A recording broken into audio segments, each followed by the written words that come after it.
Matty, I'll start with the Czech Republic game. Keane Ashford, responsible for the late drama in this squad again. What was your reaction to that game, and also how's Keane taken it being thrust into the limelight a bit after that game? Well, the reaction for me personally to that game was modified 2 weeks off grass, suffering with an hamstring issue because of the level of intensity I run down the touchline. But it was a fantastic moment for everyone involved. I often speak to the players about this journey, about us making memories as a group of players. We know what our higher purpose is and what our aspirations are, you know, with regards to our campaign vision and our goals that we set at the start of my tenure. But at the same time, moments like that do show a level of brilliance, obviously technical individual brilliance from Keane himself, but collectively as a group of players and staff to enjoy that moment and to experience that together, you just can't explain. Two missing from that celebration was Charlie Savage and Joe Lowe. Back in this squad after winning their first caps in the last window, how happy to see them back and having a nice experienced group building?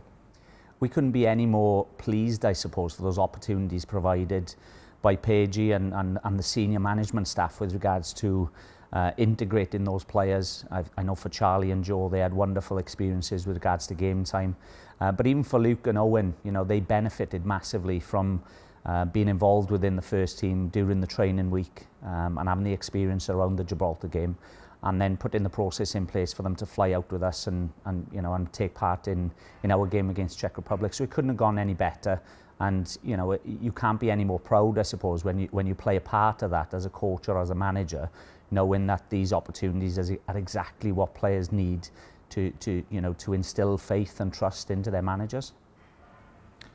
Another returning is Joe Taylor, first time since June back in the squad. A reward for good club form? Absolutely, yeah. I think the last time we worked with Joe in June, it just showed that he had so many things to develop within his individual game, and I think his focus was on, you know, getting the right game time and accumulating appearances at club level, and that's shown as well that he's fully focused on his career. He's got 8 goals this season.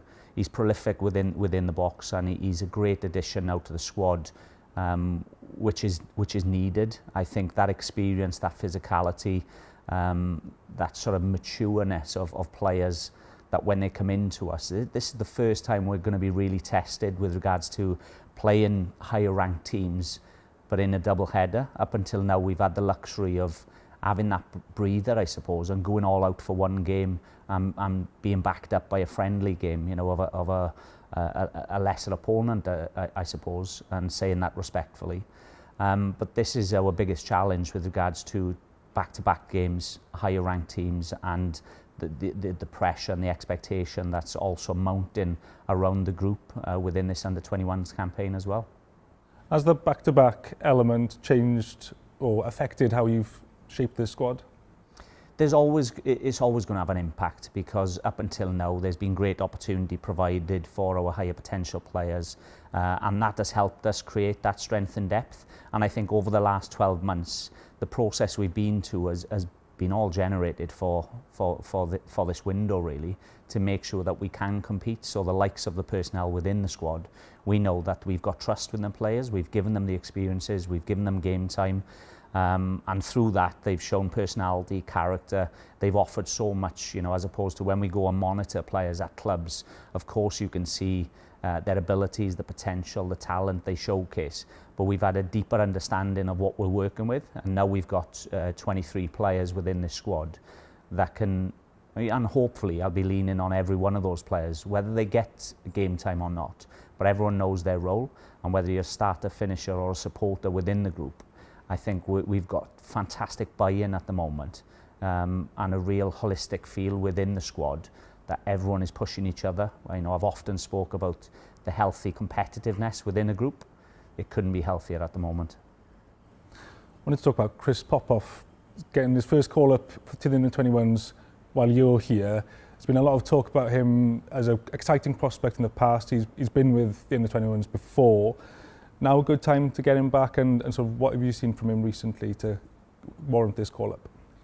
Chris Popov I've had close contact with over his probably 8 months of suffering. You know, he's had ligament ankle issues. He's come back. He's had another setback. It's been a long struggle for him, and a time where mentally he's had to cope with that difficulty as well, because we did include him in the March camp when we went to Pinata, and he obviously played a part in that experience as well. So we've been monitoring him closely. We've been back and forth to the club. To have him back on board is exciting. You know, to include him now, to add further depth to the squad, knowing what his potential is. He's always going to have that interest, I suppose, from other nations that he's able to play for. And we're aware of that.